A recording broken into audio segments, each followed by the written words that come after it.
class that is starting 2 years from this past September. So I tell you that because get your name on the list, go to our website, theorangegardener.org, and then we won't forget about you, even if you forget about us, because we have your information, and you will get information in about another year and a half on a new class. I want to tell you that the next Dig Deeper is December the 19th. It's a Thursday morning, 10 to 11:30. Mary Leonhardi, one of our very experienced master gardeners, is going to talk about winter sowing. And any of you who do not know or have not done winter sowing, it is amazing. Mary got me started on this. I am not a seed grower, but I am a winter sower. You take milk jugs, you cut them in half, you put starter mix in, you put seeds in, you put them outside in your lawn and in the sun, and voila, a couple weeks or months later, you have great looking plants. So Mary will teach us how to do that next month on December the 19th. Janet is, well, she's not only a master gardener, but she's also a beekeeper. And she is going to enlighten us today on the importance of creating sustainable habitats for plants, insects, wildlife, as we dig deeper into the subject of ecological gardening. Thank you, Jenny. Good morning, everyone. Thank you for being here. And I want to thank Jenny and Robin for inviting me to talk, and the folks at Seymour who made this happen. Just a quick note, my talk is right at 60 minutes. So we're starting like 5 minutes over. So we'll go just a little bit later. And this talk is absolutely packed with information. Don't worry about writing everything down. You'll have access to it after this, and you'll be able to write everything down and have everything at your fingertips that you like. So just sit back, buckle up, and let's get going. Right. So I'm a scientist. I like to know a little bit about the people that I'm getting my information from. So here's a little bit of information about me. I live on a 53-acre hobby farm in Cedar Grove, North Carolina, which is north of here. We have a menagerie of rescued pets. We have 4 dogs, very large dogs, 2 horses, and a miniature donkey. And I have a science background in immunology. It's not in ecology, and it's not in botany. After 32 years at Duke, I retired in 2020. My dad was a beekeeper, so I became a beekeeper. And I became a certified beekeeper, and this is me installing my very first hive, which you literally shake the bees down into the box. It can be a little bit intimidating at first. And as a beekeeper, I learned that honeybees consume vast amounts of resources that would otherwise be available in our environment for our native pollinators. So I felt like, to be a good steward of my land, ethically and morally, I needed to give back to my native pollinators. And so I enrolled in what I thought was a class on native plants at the North Carolina Botanical Gardens. It wasn't a class, it was a 2-year program. And my husband said, what else do you have to do? So I learned the best way to help native pollinators is with native plants. And the program's been great to me. I certified our land as a bird-friendly habitat with what was then the New Hope Audubon. Now it's the New Hope Bird Alliance. And we also had our property put into a conservation easement with Triangle Land Conservancy. And I met the guy who taught me ecology at North Carolina Botanical Gardens, Jeff Pippin. He has a butterfly monitoring program, so I was able to set up a route on our own property, and he was absolutely blown away by the diversity that we have on our property, which made me feel good since I have all the honeybees, right? And then I realized I don't know how to take care of my native plants. So I became a master gardener. And as a Master Gardener, I co-chaired the calendar committee, and we produced our first ever Master Gardener calendar. And the focus of that was ecological gardening, which brings me here today. So I'm not an expert by any means. I suspect some of you probably know more than me and be better at giving this talk. And I hope this is a two-way exchange of information. I hope to learn from you as well, and I hope to get to meet you. This is our agenda. Introduction, we're going to rethink our landscapes and gardens, and then we're going to step outside of our comfort zone. For introduction, there's 4 parts. We're going to talk about the energy flow in ecosystems, 2 great books, Half Earth and Nature's Best Hope. We'll talk about what we're doing in our gardens now, and we'll talk about plant choice. So this is a cartoon that Jeff Pippin kindly agreed that I could use today, and it's about the energy flow in ecological systems. And there's non-living or abiotic things that include air, soil, water, energy, or organic and inorganic chemicals. And there's living things that are biotic. These are individuals and populations that interact with each other. We have autotrophs like plants, and these create their own food. And we have heterotrophs. These are the consumers that eat food. And they're also decomposers. And quite often, from an ecological perspective, we forget just how important decomposers are in our environment. So water, carbon, nitrogen, and oxygen are all essential elements that are constantly moving through our environment and recycled through our ecosystems. And we refer to these as cycles. You've heard of carbon cycle, nitrogen cycle. These elements are taken up by living organisms and returned to the non-living components. And if any part of that cycle breaks, it can create a buildup in that system, like carbon, for example. And I'm sure you've heard of some problems with that. So on to the books. Half Earth, great book. If you haven't read it, I highly recommend it. It was published in 2016 by Edward Wilson. And here are some of the key takeaways from that book.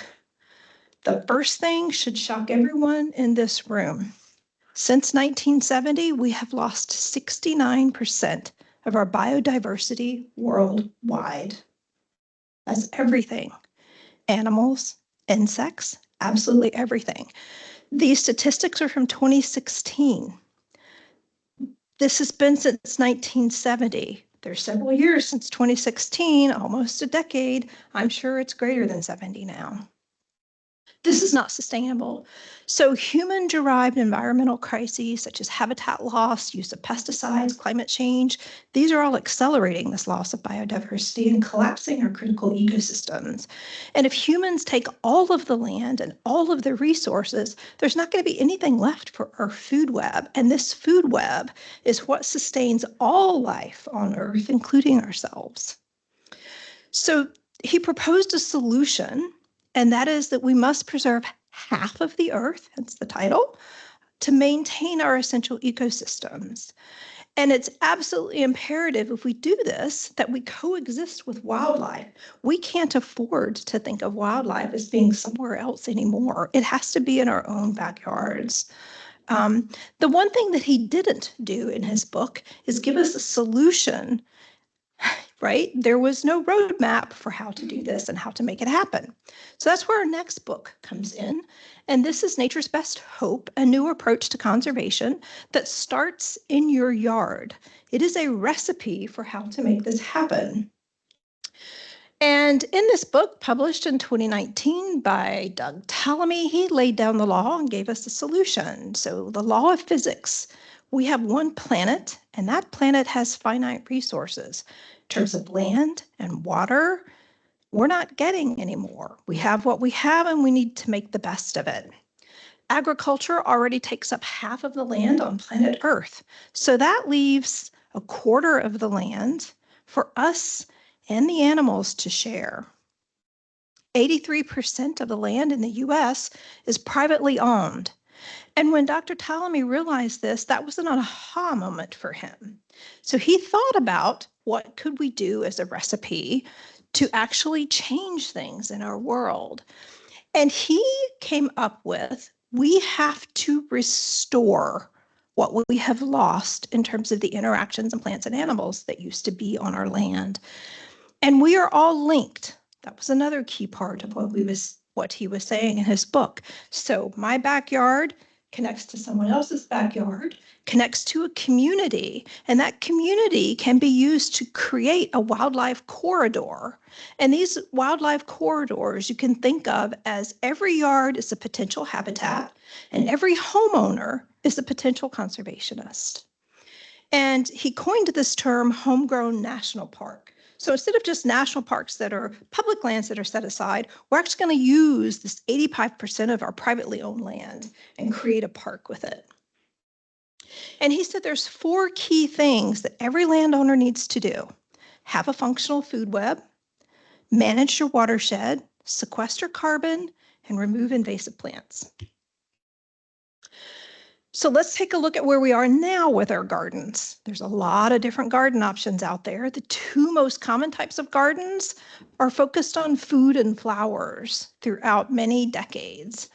But there's also gardens about specific purposes, such as a privacy hedge or a patio garden, a formal garden, a slope garden, a shade garden, a sunny garden. There's a lot of different gardens out there. So there's 2 main points that I want to make with this slide. One is you can incorporate ecological practices into your existing garden. You don't have to change the function of your garden. I don't want anyone to walk away from here today saying, oh my God, to make an ecological garden, I have to change everything. You don't. And 2, the most impactful message from today is that plants are more than decorations. They serve a vital part of our ecosystems. Plants have a connection with insects. If insects are eating plants and passing the energy that they get from those plants, then the rest of the food web collapses and we lose our biodiversity. So let's talk about how we can ask more of our gardens and make them ecologically friendly. So it's time that we rethink our landscapes. And the key pieces that I want to mention here that we'll go through in detail, we'll mention soil, water, reducing our lawns. So according to Dr. Ptolemy, reducing our lawns is the #1 thing that we can do as a homeowner to help the environment. We'll talk about how we can restore that ecosystem by creating habitats, leaving the leaves. This is nature's mulch. This is the building block of our food web. And then we'll talk about integrated pest management so we can get away from using the chemicals that kill our pollinators.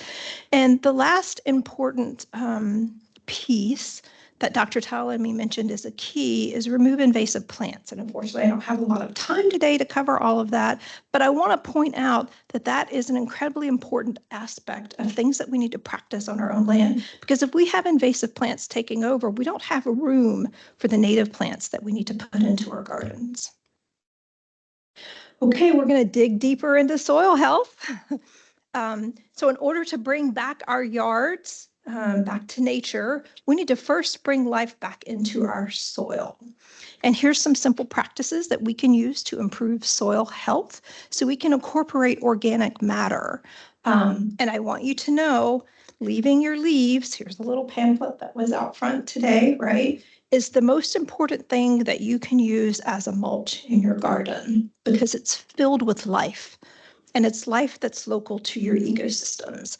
You can also use compost, manure, mulch, and cover crops. Make sure it's organic and make sure that it hasn't been treated with either a pesticide or an herbicide like you could find in your compost or mulch that's going to interfere with some of what you have in your garden because it can cause damage. So organic matter provides essential nutrients for plants and microbes. This is the beginning of your food web. This is what a lot of us forget to look at. Soil is so important. It's not what people want to talk about because it's not the beautiful flowers, right? But that is the beginning of our food web. Organic matter improves soil structure, promotes aeration, water retention, filtration, and drainage. So it has important implications for that second point that Dr. Ptolemy mentioned about managing our watersheds. Limit tilth. This reduces erosion and runoff, maintains soil structure. Really importantly, it provides habitat for beneficial organisms. Again, the foundation of our food web. It also sequesters carbon, and we talked about the carbon cycle in our ecological diagram. And I want to come back to the pictures that I have here. And these are pictures that were taken when we were building our Master Garden demonstration gardens at the Bonnie B. Davis campus. And we used something really simple. We wanted to eliminate weeds to create our garden and improve the soil health. So we just laid down cardboard after we removed the tape and staples, and then we added compost on top of it and let it sit for a while. This doesn't have to be hard. It can be very simple things that you can do. Okay, plant a variety of crops in different rotations to build soil structure. So this is going to reduce pests and diseases, so you don't have to use those chemicals or rely on them as much anymore, because it's going to break their life cycles. And it improves nutrient availability by preventing nutrient depletion. We're not done with soil yet. So we want to plant cover crops. So you don't want to leave your gardens empty with nothing growing on them. You want to put something there so you can keep that life in your soil. So cover crops prevent erosion, suppress weeds, protect beneficial microorganisms, and they prevent nutrient loss. And some examples here of cover crops that you can use legumes, which fix the nitrogen. It makes it available for other crops. Grasses can improve the soil structure and prevent erosion. And deep-rooted plants like carrots and beets and radishes, these break up compacted soil and bring nutrients up from the deeper layers. Plant native plants, trees and perennials. I wish I had a diagram to show you, but you can Google this and look online. Just look for what is the difference between good soil health and bad soil health. And you can see how native roots are so deep into that soil compared to what we have currently planted in our yard, which is grass, that the roots are just on that top 3 to 6 inches, as opposed to feet when you're using native plants. So native plants are going to break up that compacted soil, just like the deep-rooted plants I mentioned above. And they're going to improve water filtration, bring nutrients from below to the surface, and stabilize the soil structure. And I can't emphasize how important stabilizing that soil structure is, because you're not going to have erosion like you do now with your lawns. Your yard is going to absorb that water instead of letting it run off and taking all the nutrients with it. Tree canopies, they're going to provide shade that reduces water and evaporation. They're going to protect the soil from organisms, protect the soil organisms from extreme temperatures. They're also going to provide that layer of leaves that's going to support that beginning of your ecological system in your yard. You want to promote fungi. And in particular, there's a mycorrhizal fungi that has a symbiotic relationship with the roots of plants that can give so many more nutrients in terms of availability to your plants. And you want that to be a diverse population that you add in terms of mycorrhiza. So in other words, not just one strain, but multiple strains that you're adding. And do an experiment. Plant, if you have multiple plants, right? You plant one plant with, or 2 or 3 plants with, and 2 or 3 plants without the mycorrhiza, and see what you get. Don't believe me, convince yourself. And you want to monitor your soil health and create a soil calendar. So you want to know what's going on in your yard, and you can monitor your soil health through regular testing. And I'm not sure if we have soil testing kits here today or not, but reach out to us. We can provide those for you. So the North Carolina Department of Agriculture and Consumer Services offers free soil testing April through November, but otherwise it's a nominal fee for something like $4. And you basically want to track this, and you want to know what are the changes in plant growth and soil conditions, because prevention is the best policy, and you can find problems and treat them before they become larger problems in your garden. Add trace elements and nutrients based on soil testing. You can add organic fertilizers such as compost, fish emulsion, kelp meal, and bone meal. And add natural rock dust to replenish the minerals. And that's what builds our soil, right? The They come from rocks too. And manage your salts. So some of the fertilizers that we use have salts in them, and excessive salts in the soil can impair plant growth and contaminate the water when it runs off. And so here's a tip for you. Instead of snow melt, you can use sand or sawdust or bird feed. Anything that creates an impurity in that water is going to bring that melting point down and going to melt the ice for you. And the pictures that I have here are sort of healthy versus unhealthy soils comparison. And this is when we built our house in 2007. And absolutely everything, all of the topsoil, all of the life with it was removed to build our house. And that happens everywhere in this country for every building that we put in. We need to change that. So this is a diagram that I'm using with permission from Green Pal that shows a comparison. It's a little cartoon of healthy soil versus unhealthy soil. So in healthy soil, you can see there's more aerated space. It's looser. There's microorganisms in here. Your roots are deeper. You have mulch on top, and you have this beautiful plant that is well nourished. And when the water comes down, it's absorbed into that soil. And you compare that to someone like my house here, where you have compacted soil, you have no life in that soil, the roots can't grow into that soil. And when the water comes down, the water runs off instead of going into the soil. So we're going to talk about water management and conservation. And unfortunately, we have all had a very recent reminder of the power of stormwater with Pauline when she came through.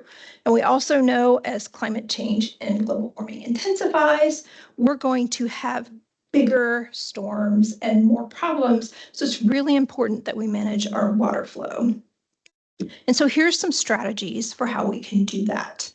Number one, reduce our lawn. This is in italics because I have an entire section on that coming up next. Practice water management in your garden. You want to reduce your reliance on public water. Improve soil drainage by amending heavy clayey soils with organic matter or sand. Okay, we live in an area where everyone has clay, so I'm going to repeat that again.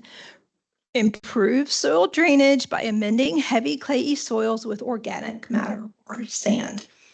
And this is a surprising statistic for some, but this is the power of healthy soil. You can retain an extra 20,000 gallons of water per acre by raising the organic matter in your soil by 1%. That's pretty astounding. Other things you can do, direct downspouts to landscaped areas like rain gardens. So use it directly. You can avoid overwatering. This leaches nutrients out of your soil and causes them to run off, causes pollution, and your roots are going to suffocate. Use efficient irrigation systems like drip irrigation to deliver water directly to the roots. Don't water the leaves. The leaves don't need water. Water the soil underneath the plant where the roots can get the water. And use mulch to retain the moisture. And when you're mulching, you don't want to mulch right up next to the plant, whether it's a tree or a perennial. You want to leave some airspace there to help the plant. Reduce impervious surfaces. So use permeable paving driveways, walkways and patios, such as gravel, porous concrete, or interlocking pavers. And you can also use xeriscaping, especially with native plants that use less water. And in general, native plants use less water. So that's a good way to reduce your water consumption and reliance on municipal water supplies. So another thing we can do is create a rain garden. A rain garden mimics the natural processes of a watershed.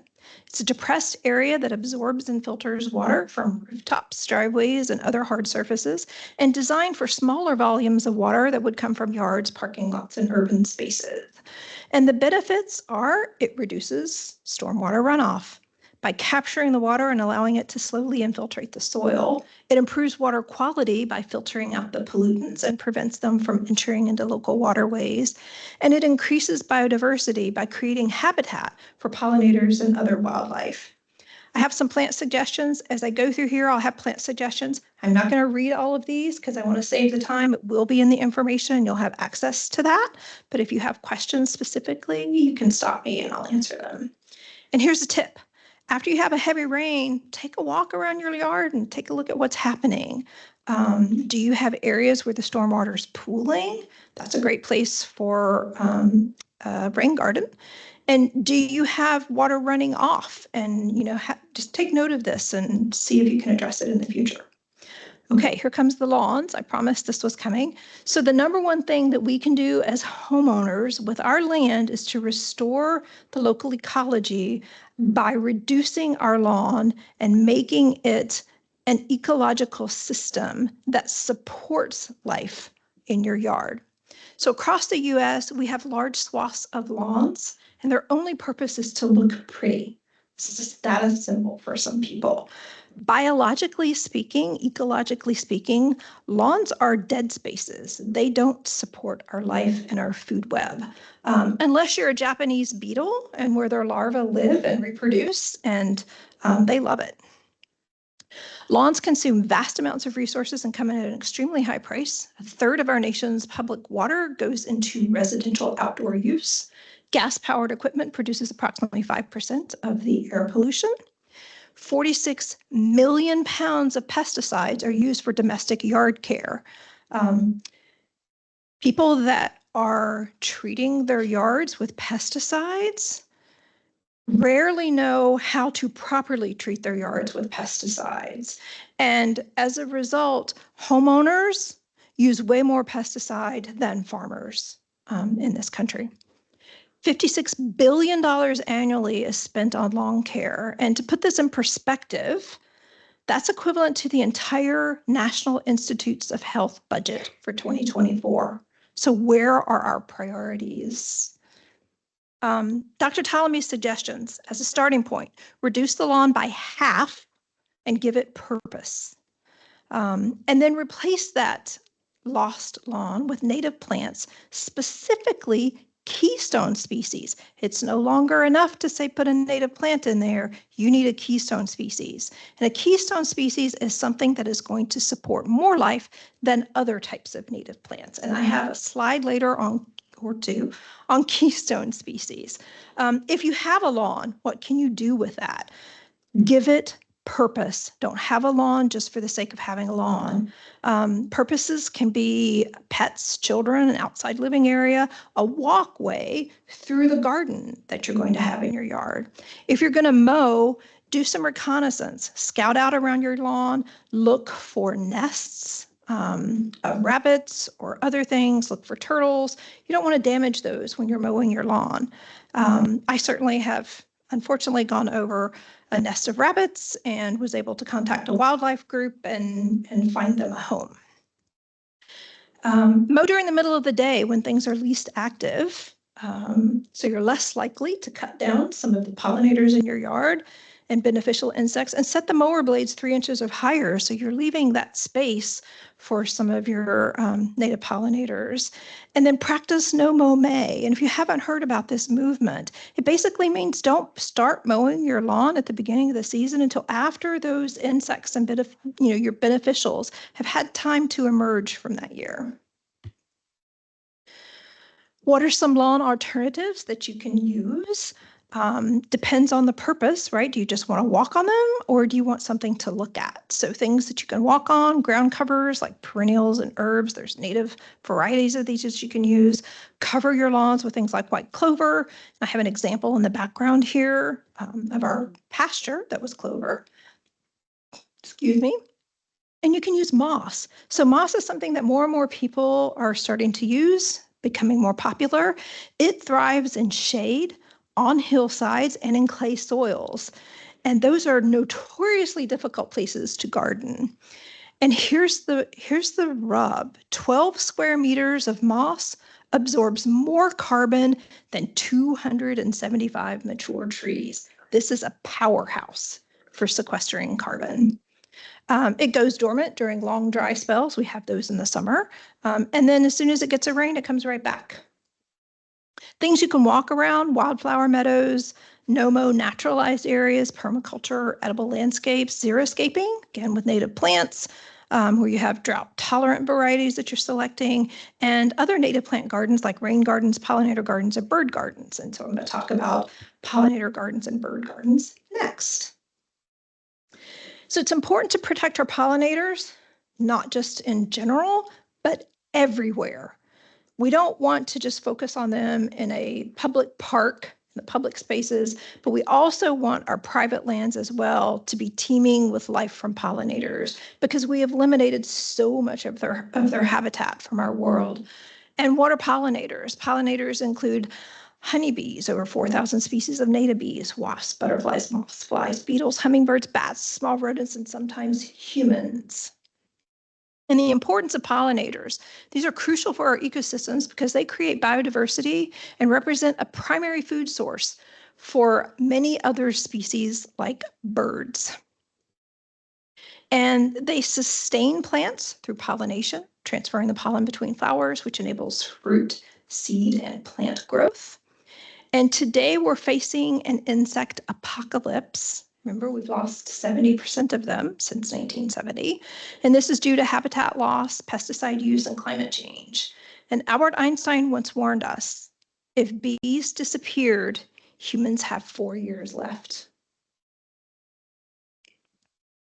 Pollinators produce 75% of fruits, nuts, and vegetables that are grown in the US. So that's 1 in every 3 bites of food that you have, you can thank a pollinator for.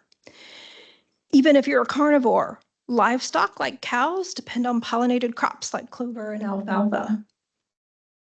Here's a couple of tips. So next is how to create a rain garden. I didn't have room for the tips at the bottom of that, so this is in addition to rain gardens. You can also help pollinators by supporting regenerative farmers and joining citizen science projects like the Bumblebee Atlas and the Great Southeast Pollinator Count, which I think is a Master Gardener initiative. Yeah. Bees prefer dirty water. They like a high mineral content. Things like puddles, creeks, swimming pools, compost tea, and urine. I find them all the time at my barn, around the horse urine piles that are there and around our compost pile. Same thing for butterflies. They seem to like more mineral content in their water as well. How to create a pollinator garden. Here's some key points. It's designed to attract and support pollinators by providing nesting habitat, food, water, and other resources that pollinators need to survive. It provides nectar in the form of a carbohydrate for energy and pollen, and pollen provides fat and protein so that they can rear their young. Native plants are particularly favored because they've co-evolved with local pollinators for thousands of years, and they offer well-adapted food sources and shelter.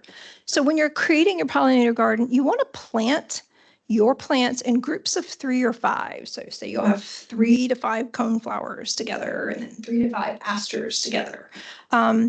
And preferably in a large swath if you have room for it, because that's going to maximize the forage efficiency. And what that looks like is you have the really tiny native bees that have a radius that's defined by feet for where they're going to collect their nutrition and resources.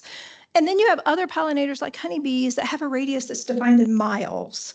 And then you have specific and generalists in terms of pollinators. So honeybees, for example, practice something called flower fidelity. So on any one forage trip, they're going to collect resources from only one type of flower, for example, clover, or a coneflower like I have in the background. So that means if you have a lot of coneflowers together, they can just go in a few feet and collect everything they need very efficiently and then go back to the hive and come back for more. But if you have a coneflower here and 20 feet over another coneflower and then 20 feet over another coneflower, they're going to have to spend a lot more energy and be much less efficient at collecting resources for their hive. Aim for diversity. You want diversity in blooms throughout the season. This can be really challenging in the summer, where the summer dearth is real. If you're a beekeeper, you know what that means. The time between spring blooms coming down and your fall blooms coming up, you don't have much available in terms of food for pollinators in your yard in the summer when it's hot and dry in July and August.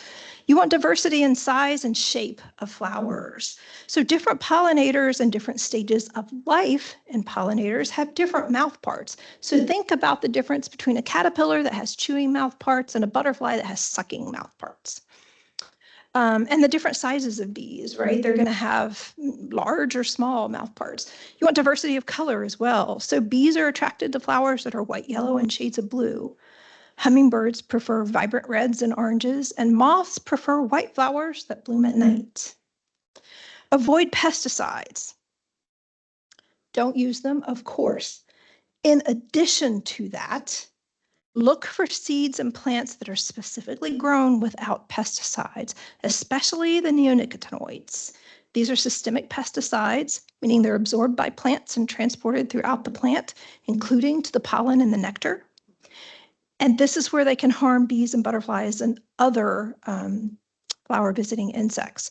You're going to find in the literature, if you look, some people say it matters and some people say it doesn't matter. And they have different endpoints in their study, right? So some people are going to have death, immediate death as an endpoint.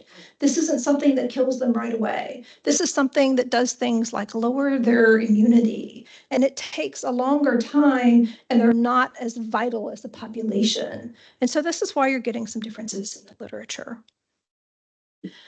As to whether or not it matters that you use plants or seeds that are grown with pesticides. And here's some other plant suggestions.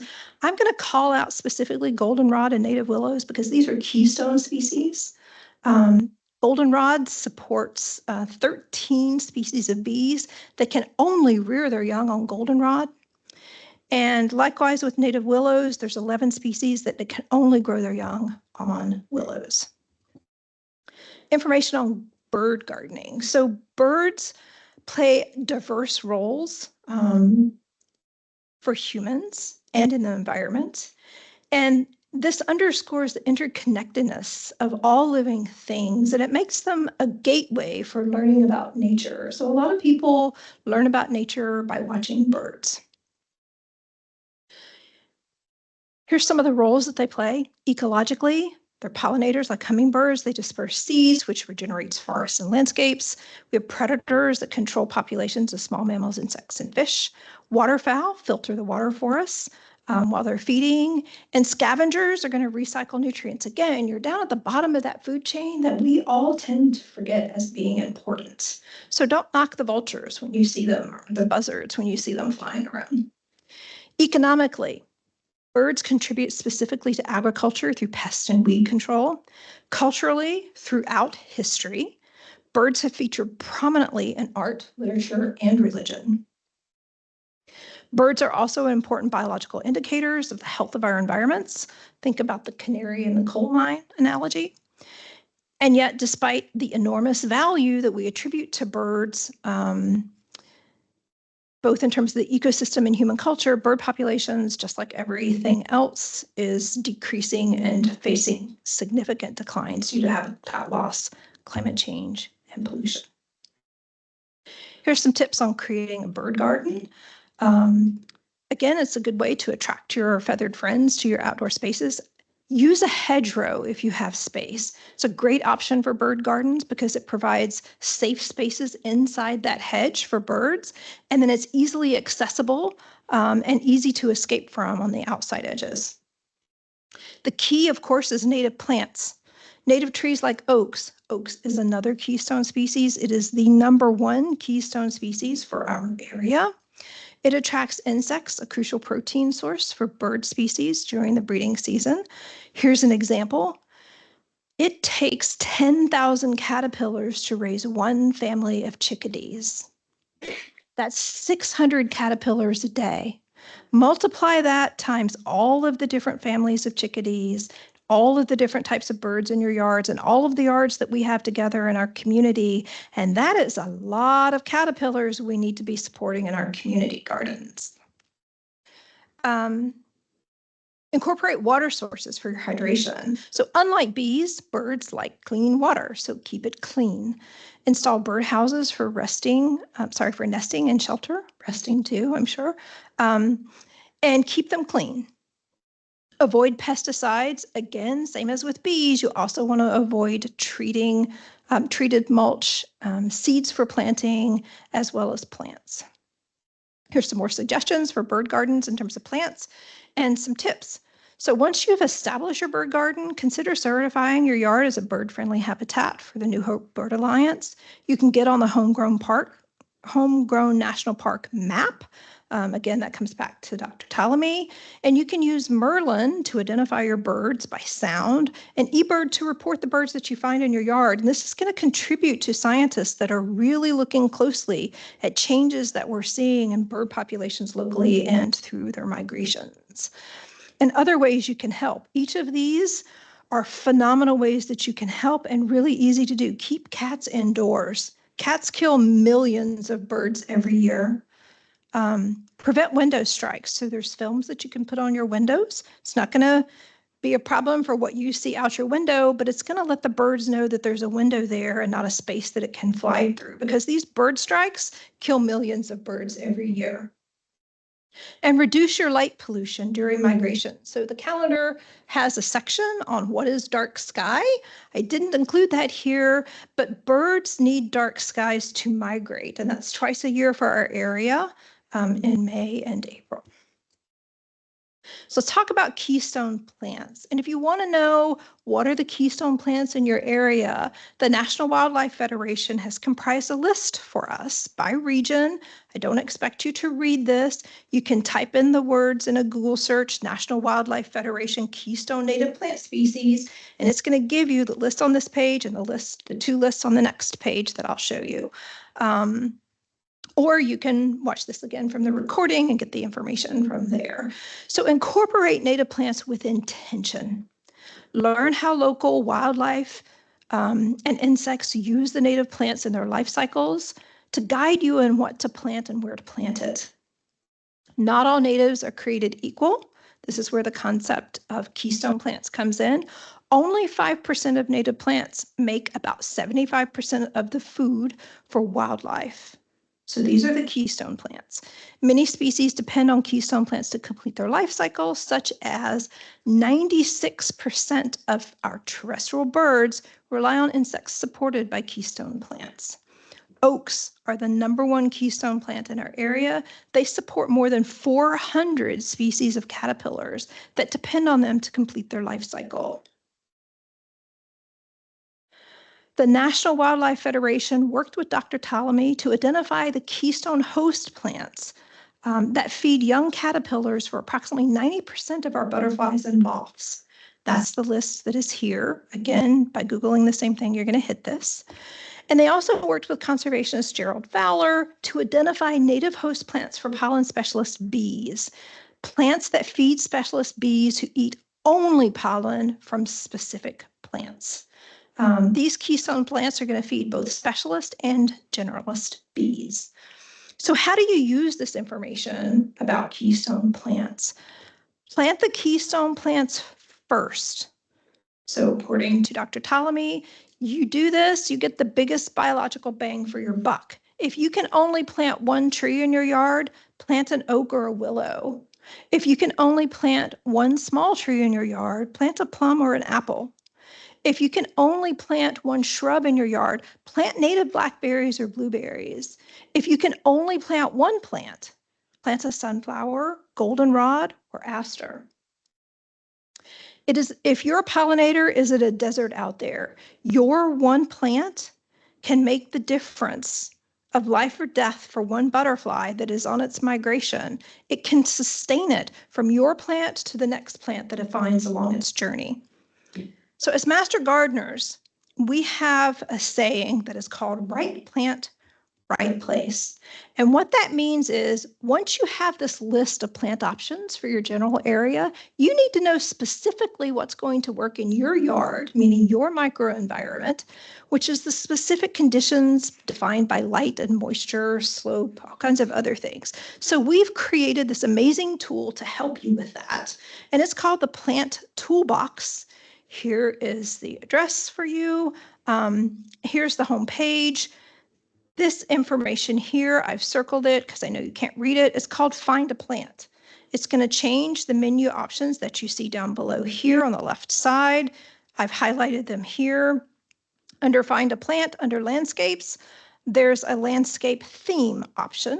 And under landscape theme, I can expand that to select the native garden.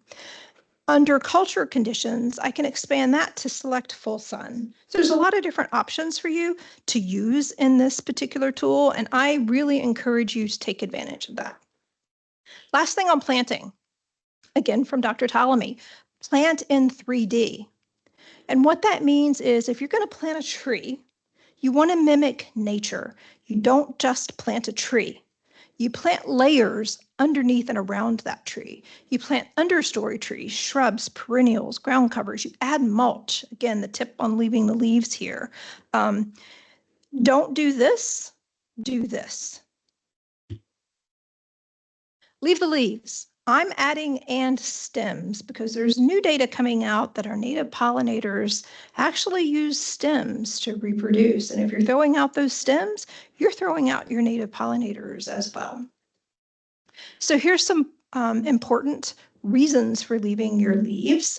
Hard compacted soil right up to the base of the tree is impenetrable. And I just showed you what that looks like in the previous slide. It's impenetrable for us, and it's also impenetrable for any pollinator that wants to use it as a nesting site.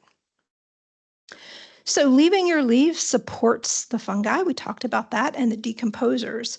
This is the recycling part of the food web. It's the foundation of your ecosystem. This is where the cycles begin for carbon, nitrogen, oxygen, and water. Many species of moths and butterflies depend on leaf layers to complete their life cycles. So leaves provide a nice warm hiding place and a place to deposit eggs. Over 90% of the moth species will spend the winter in cocoons buried under the leaves. Leaves provide critical habitat for wildlife, including worms, snails, spiders, dozens of arthropods, voles, mice, lizards, birds, turtles, snakes, and frogs, as well as other things. On the bottom here, I have some examples from my own yard.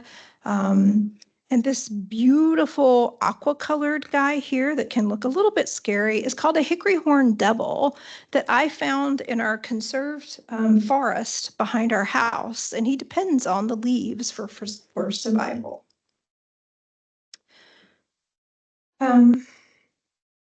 Okay, so let's talk about what you can do with your leaves. Rake the leaves directly into your garden beds and then scatter them around the roots and stems of plants about 3 to 5 inches deep. Again, don't place the leaf litter right up against the stems or the trunks because you don't want to smother your plant. You want to leave some airspace there. Leave part of your landscape wild or untamed. Both of those options are going to preserve that wildlife in your leaf litter. The next option, you're going to actually carry that life away, but you'll get the benefit of the organic matter. And that is you can rake them up into a compost pile and allow them to decompose over the year and then add them as a mulch to your conserve beds. And here's a tip, talked about stems.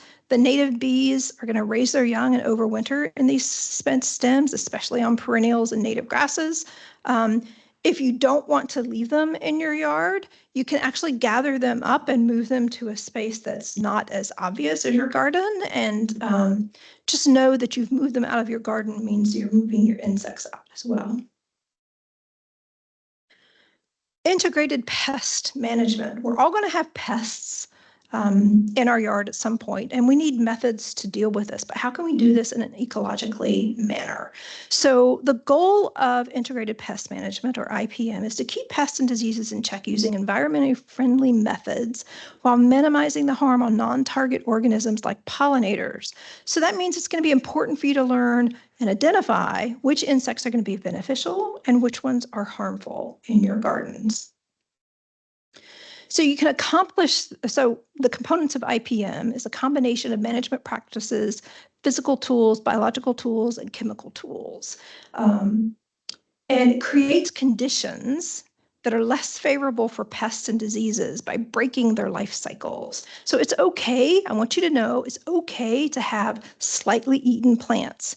Just because you see a little circle in your leaf, don't go running for the 7 dust, right? It means that you have a little leaf bee there, little leaf cutter bee, that is a good pollinator and a beneficial insect that's living in your garden. It means your garden is working. So don't kill it. Use management practices to prevent pest problems. So prevention is the best medicine, right? So here's some options for that. For vegetables and herbs, you want to select disease-resistant varieties. You want to water your plants in the morning. When you water plants in the evening, they actually stay wet overnight, and that encourages fungal growth. Use proper plant spacing to allow good air circulation so that the foliage can dry. Use physical barriers like nets and row covers to reduce insect access. Just know that that's going to reduce access to your beneficials as well. Disinfect tools and equipment with a solution of 10% chlorine bleach to prevent the spread of disease. And if you have a contaminated plant, remove it immediately and replace that contaminated soil if it's a soil-borne pathogen. You want to replace that soil before the next season. Companion planting. Companion plants possess specific properties that either repel specific pests, attract beneficial insects, or help neighboring plants in some way or another. Some examples of this. The aromatics from basil is going to deter tomato hornworms. The pungent odor of garlic repels carrot flies. Marigolds deter aphids and nematodes. So if you have nematode problems in your tomatoes, plant some marigolds nearby to help with that. Sunflowers attract pollinators. It's just going to give you a higher yield in your crop. And another example is using your garden space efficiently. And so the Three Sisters technique was developed by Native Americans about 3,000 years ago. And how this works is you have this combination of corn, beans, and squash, which if you eat is a complete protein. So corn stalks support the climbing bean vines, beans enrich the soil with nitrogen that feeds the corn and the squash vines spread on the ground and act like a mulch, retaining the moisture for all three plants. So I want to tell you my own experience with IPM, which was serendipitous. I was walking out my garden and I made some of these observations, so I took pictures of them. This is a squash plant. This is the evil squash vine borer. I just happened to catch it in flight. This is in July. I thought, well, there goes my squash, because I don't have time to go out there and pick everything off of it. I also saw these other beneficial insects hanging around, the praying mantis, the green lynx spider, and the ladybug. This is the same plant. This is my squash in mid-October that year. I had absolutely no damage from that squash vine borer, which shocked me. I also had beautiful lettuces and the Swiss chard. So here's what happened. Again, all serendipitous, this wasn't planned, but I thought it was a great example of the power of IPM, specifically combining companion planting and changing the planting date. So the squash was an experiment. This was part of a seed germination test for the Master Gardener Community Seed Library. We started seeds in May. I tossed the seedlings, not plants, little tiny seedlings that had just opened up, into my garden in mid-June. And usually I'm planting squash plants in early May. So this is a month and a half later and certainly a different stage in development of the plant. The seedlings of those squash plants were surrounded by carrots and basil and spotted bee balm and black-eyed Susans that were in bloom at the time that those seedlings went into the soil. So I think it made a difference in my garden. Obviously, it's n equals 1. I want to repeat that and see what I get. Okay, second to last slide on IPM, soil management. We talked about soil before, but in the context of IPM, healthy soils are going to be more resistant to pests and diseases. You're going to have healthy, well-nourished plants that are better equipped to resist pests and recover from any attacks that they have. Early detection is key before you have to resort to any harsher control measures like chemicals. And here's some suggestions. So now you're at the point, your prevention is starting to fail and you're starting to see some pests, but you want to do something about it, but you don't want to use chemicals. So what are some things you can do? You can remove some of the larger pests by hand and squish them, or you can put them in a solution of soapy water. When I was in Master Gardener class a couple of years ago, Ryan Adams, who's a specialist in integrated pest management for NCSU, proposed the wine and squish method. And he said it's especially helpful for the tomato hornworm. And you grab a bottle of wine, a couple of glasses, your spouse, you go out to your garden and you go look for pests together and have some family time while you're getting rid of the insects. Sticky traps. I know, we giggled too. And row covers. These also catch beneficials, but they're going to keep those pests out. In terms of weeds, you can do flame weeding. Be really cautious, proctor fire safety. You don't want to do this when it's very dry outside. So check to make sure that the weather is going to be okay for that and it's not too dry before you use that. You can cover the weedy areas with cardboard and add compost or mulch on top like we did for the DVD gardens. And here's a tip. A UV light at night is going to help you see that tomato hornworm when they're out and about. Okay, last bit on integrated pest management, biological controls. A thriving ecosystem is the #1 way that you can prevent pests and disease in your garden. It provides a habitat, which is necessary for beneficial insects like ladybugs, predatory beetles, parasitic wasps that protect against harmful insects in your garden. And you can add some of these predators or pathogens directly into your garden as a commercial product. Just know that it might not be something that's sustained in your garden, but it might take care of the acute problem. Thresholds for pest action. So I mentioned earlier that home gardeners use more pesticides in this country than any other group, and we don't know how to use them correctly. So this is the last step before you get to chemical management of pests. Please don't do this on your own. We're here to help you with this. Come to us for help. You can ask a master gardener. You can go to your extension agent. This is why we're here. So learn how to use pesticides and when to use them. Your threshold is going to be the point at which you take action once it's exceeded, and action means a chemical control.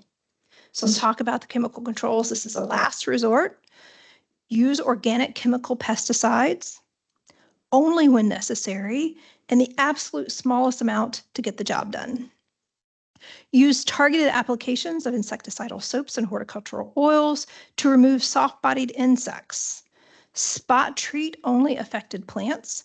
Use chemicals that are specific for the problematic pest or disease. Don't use something that's general and going to kill all of your pollinators. Apply when you're least likely to impact the target species. So during the middle of the heat of the day or very late in the evening when these guys are home in bed. And not when it's windy outside because you don't want drifting of your pesticides or herbicides. And you can use organic weed control sparingly. The option here, and we use this in our own yard, finally convinced my husband to do this instead of the sprays that he's been taught to use. And that's a mixture of salt, vinegar, and soap. And you can find recipes for this online. Okay, last bit. We're going to step outside of our comfort zone. So part of this movement that Dr. Ptolemy calls the Homegrown National Park depends on us working together and working with nature. And one of the things that I heard him say in a podcast is that there's this misconception that individual efforts don't matter. And they absolutely do matter. So that's an important message from this talk for you to take home. If you're a property owner, plant what you can, even if it's a small space, even if it's a container garden, even if it's one container, because adding that one plant is going to make the difference between life and death for one butterfly.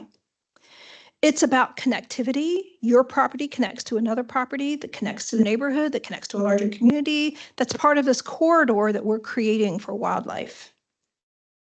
If you don't own property, there's still a lot that you can do for help.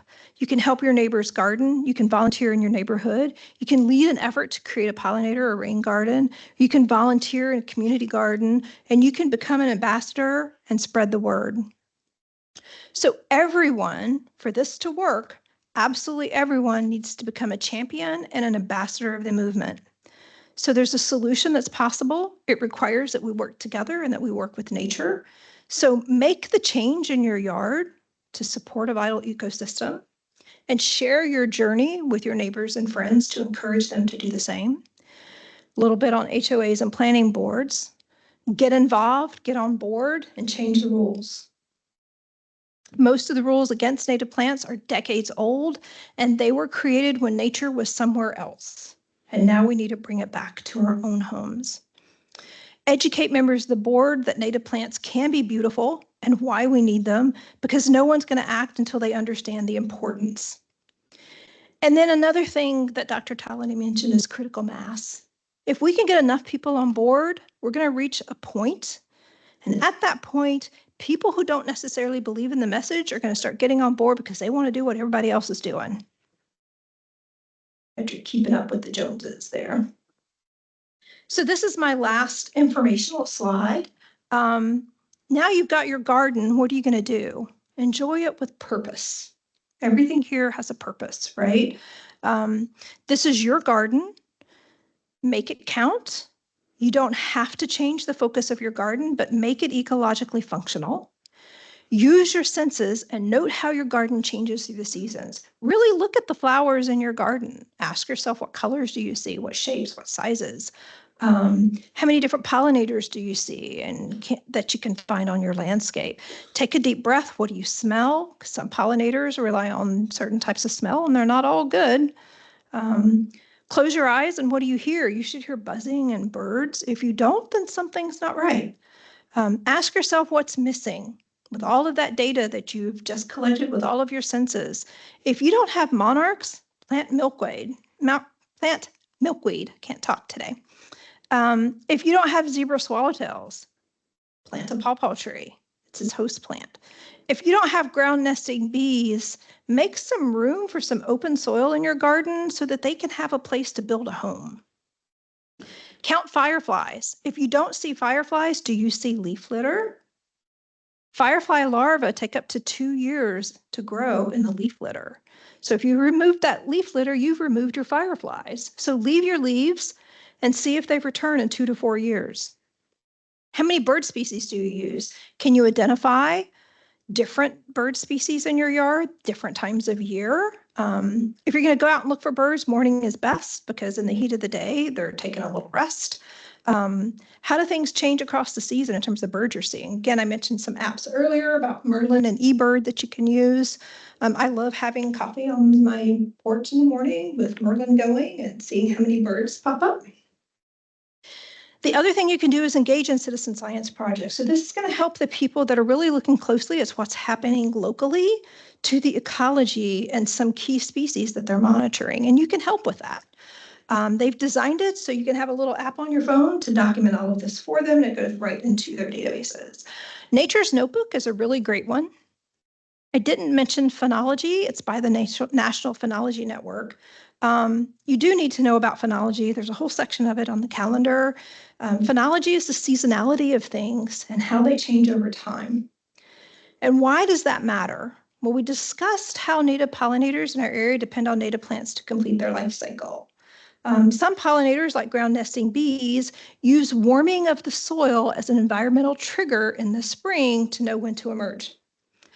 Their native host plants, like redbuds, fruit trees, and willows, use a completely different environmental trigger, which is a photoperiod, meaning the number of hours of daylight to tell them when to bloom in the spring. And so when these two different environmental triggers are out of sync, what can happen is with global warming, your ground nesting bees might emerge earlier than your keystone plants that they're going to rely on. And so they're not going to find any food and they won't survive. Other citizen science projects that you have available, I've listed here. There's a lot more. They're also throughout the calendar. If you get one of those, and you can obviously follow up and see this when you review the recording. I want to give a thank you. I know I don't have a lot of time, but you guys know who you are to say thank you to. And I appreciate you helping me along my journey. And I want to thank the audience for being here. And again, I'm happy to talk with anyone and everyone because I want to learn more too.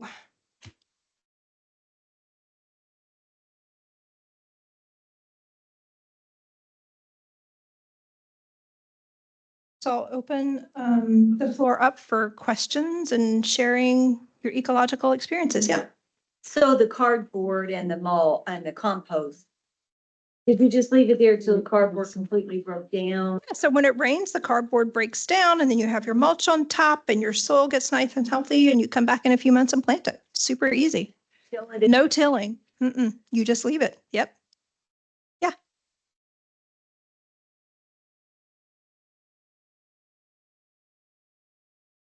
Okay. I get rid of what? She said in her experience, the cardboard doesn't get rid of Bermuda grass. In my experience, it did. So maybe there's some slightly different conditions in our microenvironments. It even worked on a slope at the Bonnie B. Davis campus. But yeah, there's something there that didn't work for you.